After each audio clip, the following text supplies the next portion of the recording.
My name's Melissa Conley and I'm excited to be starting at Asialink as the new Director of Diplomacy. My background has been for the last 13 years being the National Executive Director of the Australian Institute of International Affairs, Australia's oldest think tank, established 95 years ago as a branch of Chatham House out of London, a think tank that works very closely with the Department of Foreign Affairs on Australian foreign policy, trade, security and the conduct of our diplomacy. From my perspective, I'm excited to be coming to Asialink to take those skills to the area of the world that is of most importance to Australia. At the Australian Institute of International Affairs, my job was to look at what was happening in the whole world and how that's relevant to Australia. For me, it's wonderful to be able to focus on the area of most important to Australia's future. If you look at Australia's journey from here. How are we going to continue our 28 years of uninterrupted prosperity? How are we going to have the sort of society we want? Most of those answers are about in how we deal with our Asian neighbours. And so being part of the now 2 decades long journey for Asialink in building greater enmeshment and engagement between Australia and Asia, that's something that really excites me. I think sometimes when people talk about diplomacy, they have a picture in their head, and it's a guy with a mustache and a waistcoat who is speaking to other gentlemen in a club. That's not what diplomacy is today. That's not what the conduct of international affairs is. In fact, diplomacy at its base is about how your country is viewed by other countries. And so many things affect that.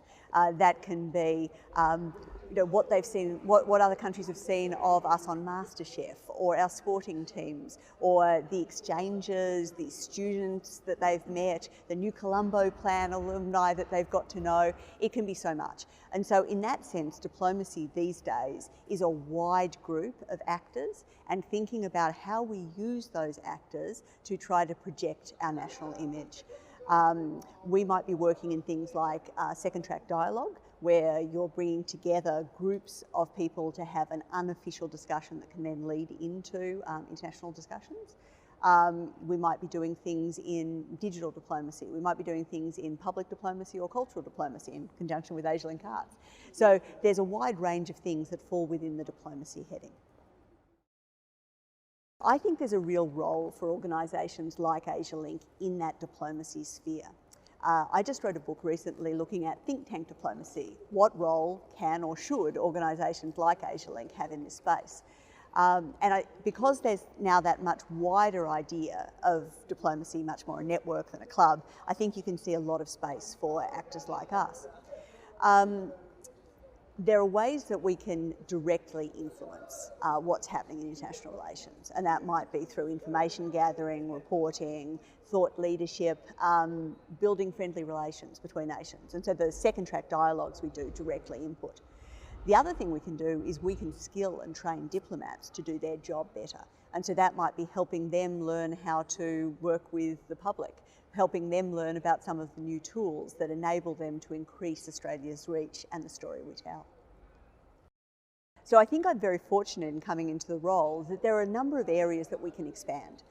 We have some wonderful existing projects. So for example, for I think 12 years now, we've been doing an ASEAN, Australia-New Zealand dialogue, bringing together key think tanks from the region to discuss the issues.